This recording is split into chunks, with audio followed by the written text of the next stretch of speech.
മക്കളെ, Indian institute of science education and research അഥവാ IISER അഡ്മിഷന് വേണ്ടിയുള്ള നോട്ടിഫിക്കേഷൻ വന്നിട്ടുണ്ട്. അഥവാ ഈ ഐസറിൻ്റെ അഡ്മിഷൻ ടെസ്റ്റിനെ നമ്മൾ ഐസർ ആപ്റ്റിറ്റ്യൂഡ് ടെസ്റ്റ് അഥവാ IAT എന്നാണ് പറയുക. അപ്പോൾ 2026 IAT എക്സാമിൻ്റെ നോട്ടിഫിക്കേഷനാണ്.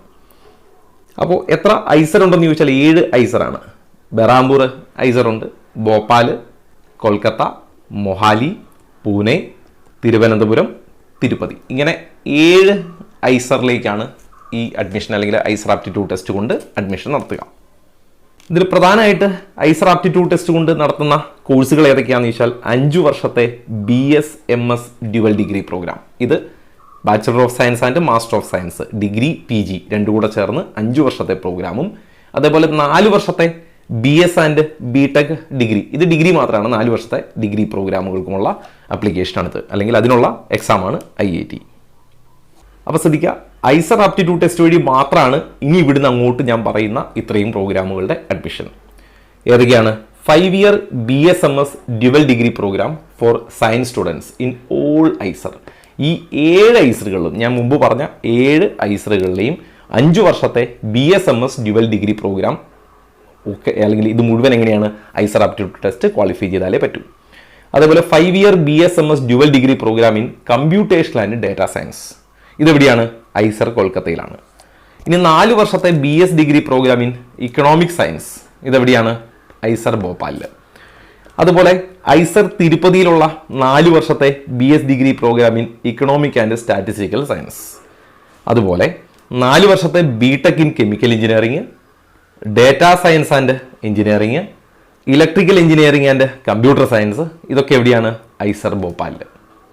ഇത്രയും പ്രോഗ്രാമുകൾക്കുള്ള അഡ്മിഷനാണ് ഐസർ ആപ്റ്റിറ്റ്യൂഡ് ടെസ്റ്റ് വഴി നടത്തുക. ഇത് മാത്രമല്ല, ഐസറിലല്ലാതെ ഐസറിന് വെളിയിൽ മറ്റ് ഇൻസ്റ്റിറ്റ്യൂട്ടുകളിലും ഈ എക്സാമിൻ്റെ IAT എക്സാമിൻ്റെ മാർക്ക് ഉപയോഗിക്കുന്നുണ്ട്. അത് ഏതൊക്കെയാണെന്ന് പിന്നീട് പറയാം. ഐസറുകളിലെ ഇത്രയും പ്രോഗ്രാമുകൾ ഐസർ ആപ്റ്റിറ്റ്യൂഡ് ടെസ്റ്റ് വഴിയാണ്.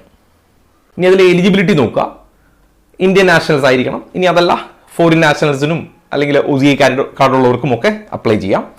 ഇനി പ്രധാനമായിട്ട് ശ്രദ്ധിക്കേണ്ട, candidate must have pass the qualifying examination as stated below. അതായത് +2 പാസ്സായിരിക്കണം. എങ്ങനെ? ക്ലാസ് 12, അതായത് ക്വാളിഫയിങ് എക്സാമിനേഷൻ എന്ന് പറഞ്ഞാൽ ക്ലാസ് 12 ആണ്, 12ാം ക്ലാസ് ആണ്. 2024 പാസ്സായിരിക്കണം, അല്ലെങ്കിൽ 2025 പാസ്സായവരായിരിക്കണം, അല്ലെങ്കിൽ 26 അപ്പിയറിംഗ് ആയിരിക്കണം. ഓക്കെ, അപ്പോൾ പ്രത്യേകം ശ്രദ്ധിക്കുക, 2026 +2 എഴുതാൻ പോകുന്ന കുട്ടിക്ക് അപ്ലൈ ചെയ്യാം, 2025 +2 പാസ്സായ കുട്ടിക്കും അപ്ലൈ ചെയ്യാം, 2024 പാസ്സായ കുട്ടിക്കും അപ്ലൈ ചെയ്യാം. ഇതിന് പിന്നിലേക്ക് 2023 തൊട്ട് പിന്നിലേക്ക് പാസ്സായവർക്കൊന്നും ഇത് അപ്ലൈ ചെയ്യാൻ പറ്റില്ല. ഏജ് ഒരു ഫാക്ടർ അല്ല, പക്ഷേ ഈ വർഷങ്ങളിൽ +2 പാസ്സായ കുട്ടിയായിരിക്കണം. അതുപോലെ ശ്രദ്ധിക്കുന്ന മറ്റൊരു കാര്യമാണ്, candidate seeking admission in 5 year BSMS dual degree programme for science students. എല്ലാ ഐസറുകളിലുമുള്ള BSMS ഡ്യുവൽ ഡിഗ്രി പ്രോഗ്രാമുകൾക്ക് കുട്ടി +2 എന്ത് പഠിച്ചിരിക്കണം? At least 3 subject. ഏതൊക്കെ? Biology, chemistry, maths, physics. ഈ 4 സബ്ജക്റ്റിൽ മിനിമം 3 എണ്ണം പഠിച്ചിട്ടുണ്ടെങ്കിലേ സയൻസ് സ്ട്രീമിലേക്ക് അപ്ലൈ ചെയ്യാൻ പറ്റൂ. ഇനി for admission to the following program, ഇനി ഇങ്ങോട്ട് പറയുന്ന ഈ 4 പ്രോഗ്രാമുകൾക്കും കുട്ടി +2 മാത്സ് പഠിച്ചിട്ടുണ്ടാവണം. ആദ്യത്തെ കേസിൽ മാത്സ് പഠിച്ചില്ലെങ്കിൽ പോലും സയൻസ് സ്ട്രീമിലേക്ക് അപ്ലൈ ചെയ്യാം. ഫിസിക്സ്, കെമിസ്ട്രി, ബയോളജി, മാത്സിൽ 4 എണ്ണത്തിൽ ഏതെങ്കിലും 3 എണ്ണം പഠിച്ചാൽ മതി. മാത്സ് പഠിച്ചില്ലെങ്കിലും കുഴപ്പമില്ല, അല്ലെങ്കിൽ ബയോളജി പഠിച്ചിട്ടില്ലെങ്കിലും കുഴപ്പമില്ല. പക്ഷേ ഇവിടുന്ന് അങ്ങോട്ട് ഈ പറയുന്ന 4 പ്രോഗ്രാമുകൾക്കും മാത്സ് നിർബന്ധമായിട്ട് പഠിക്കണം. ഏതൊക്കെയാ programme? 5 year BSMS in computational and data science programme Kolkata ഐസറിലെ, 4 വർഷത്തെ BTech programme in IISER Bhopal, 4 വർഷത്തെ economic science programme at IISER Bhopal, 4 വർഷത്തെ BS in economic and statistical science programme in Tirupati. ഈ 4 പ്രോഗ്രാമുകൾക്കും നിർബന്ധമായിട്ടും +2 മാത്സ് പഠിച്ച കുട്ടിക്കേ പറ്റൂ. അതായത് ഏതെങ്കിലും 3 സബ്ജക്റ്റ് അല്ല, ഫിസിക്സ്, കെമിസ്ട്രി, മാത്സ് നിർബന്ധമായിരിക്കണം. ഓക്കെ, മാത്സ് നിർബന്ധമായിരിക്കണം, ബാക്കി എന്തായാലും കുഴപ്പമില്ല. പിന്നെ ഇതിൽ മാർക്കിന്റെ റേഞ്ച് നോക്കുക. Candidates are required to score minimum of 60% mark in aggregate.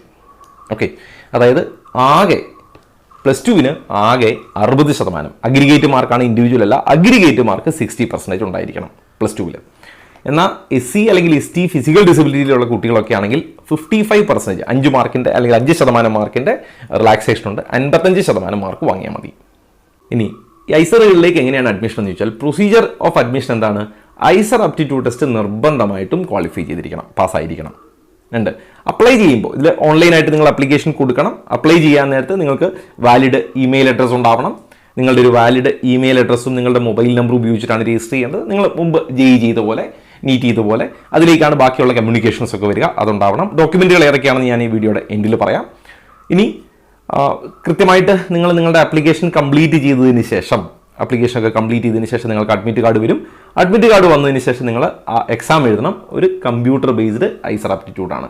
Computer based ടെസ്റ്റാണ്, പെൻ ആൻഡ് പേപ്പർ അല്ല. ഇതിൻ്റെ സിലബസ് +2 സിലബസ് ആണ്. അതായത് +1 +2 ടോപ്പിക്കാണ്. NCERT തന്നെയാണ്.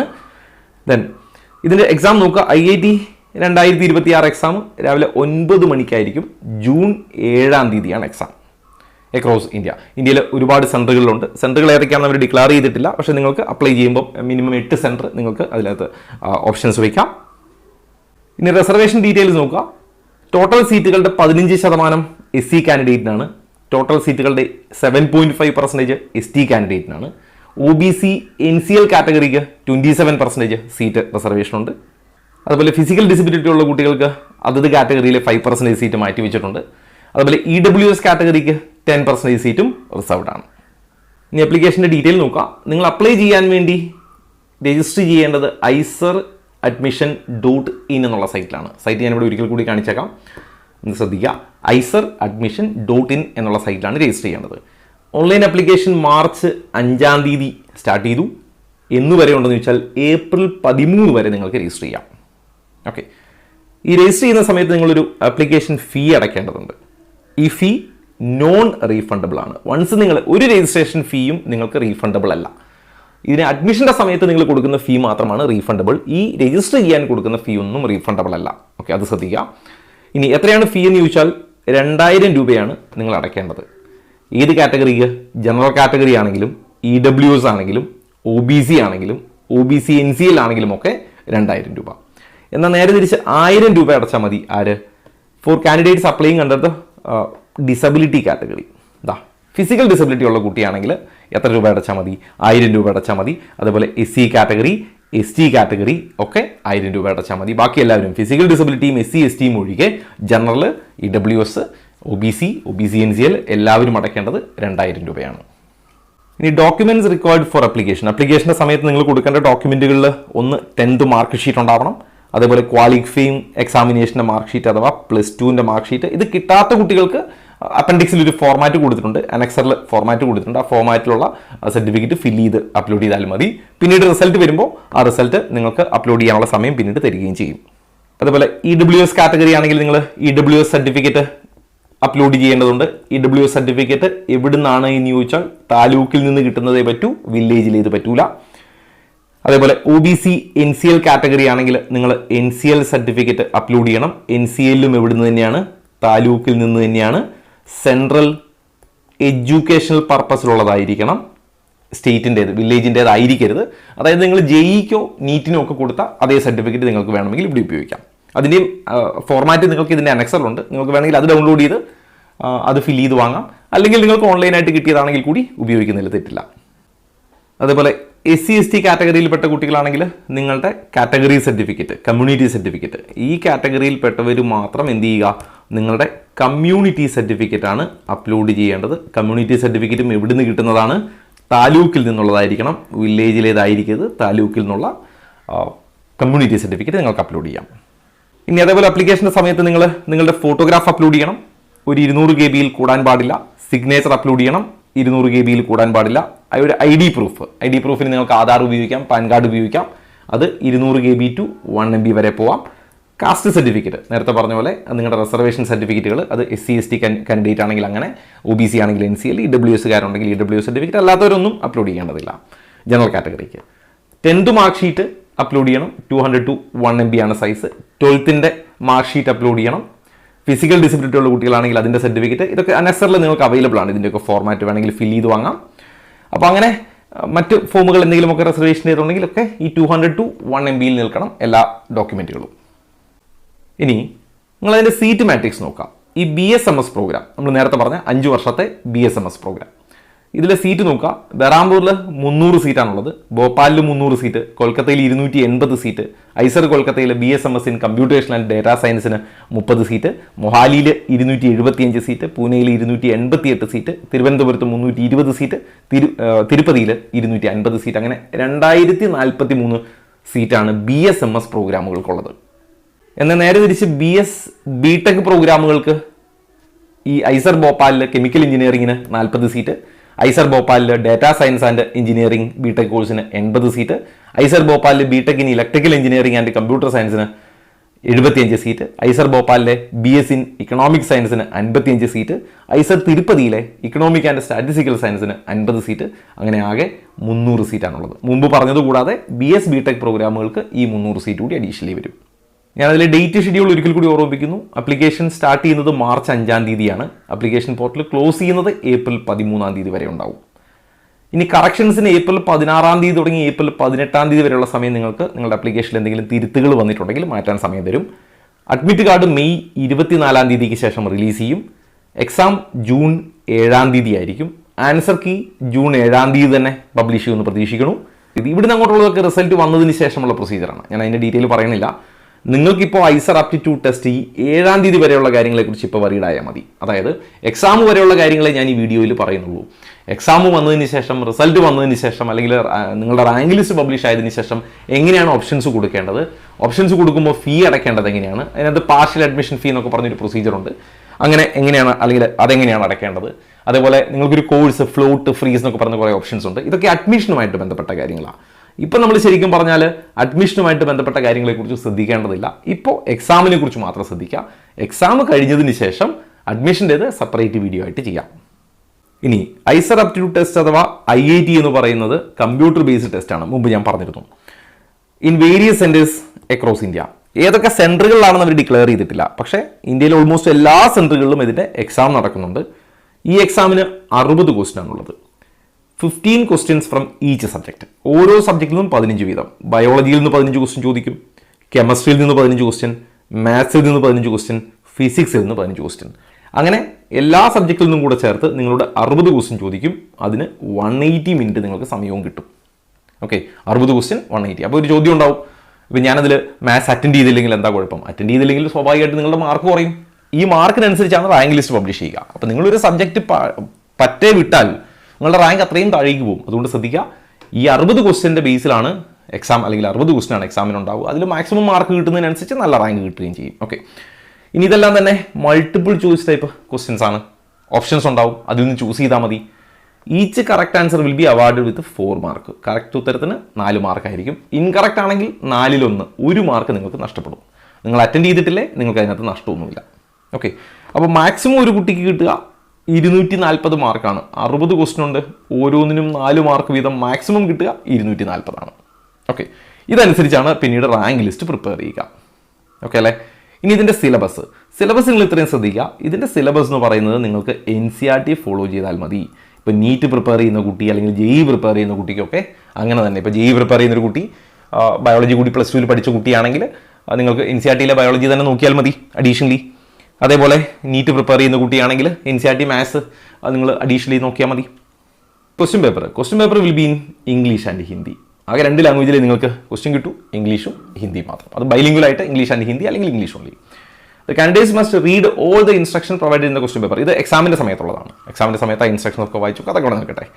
ഇനി മോഡ് ഓഫ് എക്സാമിനേഷൻ ഞാൻ നേരത്തെ പറഞ്ഞു, കമ്പ്യൂട്ടർ ബേസ്ഡ് ടെസ്റ്റ് ആണ്. ഓക്കെ, ഇനി പ്രത്യേകം ശ്രദ്ധിക്കുക. Other institutions using IISER aptitude test 2026 for admission to their programme.